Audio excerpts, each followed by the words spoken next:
Hello, my name is Edward Good, and I am a pastor in two different denominations, the United Church of Christ and the Presbyterian Church USA, but I'm also a photographer.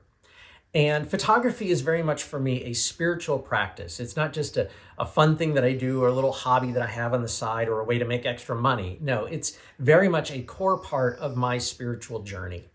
And it has emerged not out of reading all kinds of things about what a thing called contemplative photography is, although there are stuff out there about that, but it emerged out of my own experience. And so in this time ahead that I'm calling Lent Through the Lens, I want to invite you into exploring that with me. Now, while it is tied to the season of Lent, this is not necessarily a religious exploration in this study. Even though I come out of a religious tradition, I'm just using Lent as a framework of a time where people have set aside a specific time in their lives to focus on, pun intended, on going deeper in their lives. And so that's what I am hoping you will join me in during the season ahead. So as I said, I came to this practice not out of being a professional photographer, not having out of studied photography, but out of experience. I was in a time in my life about 10 years ago where I was struggling deeply with crippling depression and anxiety. It was affecting every part of my life. And in trying to deal with that, I attended a program in Davidson, North Carolina, where I first encountered what is known as the Enneagram, which is a tool for self-discovery, is maybe the easiest way to put it. And through that experience, and it's way longer than I have to tell you, than I have time to share with you now, I began to explore some ways in which I could get connected with my emotions and with my body in ways that I had not before. And that part of that emerged in the practice of photography. And so in early 2014, I was going through a very difficult period in the congregation that I was serving. And a friend of mine told me, Ed, you need to pray the Psalms. Now, if you're not familiar with the Psalms, they are a book of 150 songs or poems in the Bible that are some of the most visually rich as well as emotionally rich parts of Scripture. Honestly, I kind of blew my friend off. I just kind of wanted to vent and complain, but he was persistent. And that night, after he told me that, I was actually sitting right where I am right now in my living room when he called me and said, hey, did you pray Psalm 1? And I said, yeah, I did. I hadn't. And he said, well, what did you hear in it? I was caught. And he said, so let's read it together. And so we did. And there was a part of it where it talked about how the writer of the psalm wanted to be like a tree planted by streams of water, whose roots are always fed and leaves are always in bloom.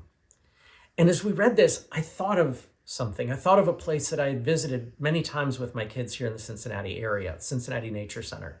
And at the lake there, right on one edge of the lake, there's a tree that's actually growing out of the lake. And I remembered that tree there. I will tell you, side note, I later found out the tree's actually dead, but I didn't know that at the time. So it worked at the time. And I saw that, I went and I found that photo and I looked at it and I thought, that's what I want to feel like. That's what I want to feel like in my life. I don't want to feel dry and empty like I feel all the time right now, but I want to feel fed and nurtured and watered and full. And so I actually printed that photo out and I wrote about it and put it in a journal. And then I did the same thing with Psalm 2 the next day and 3 the day after that and so forth until I got through all of the Psalms. And it became something that transformed the ways in which I engaged not just my faith, but my life in general. I didn't know it at the time, but I'd started down a practice of contemplative photography. And I've been practicing that in various ways in the years since. And so I want to invite you into a practice of that over the next 6 weeks of literally trying to see more in your body, in your heart, in the world.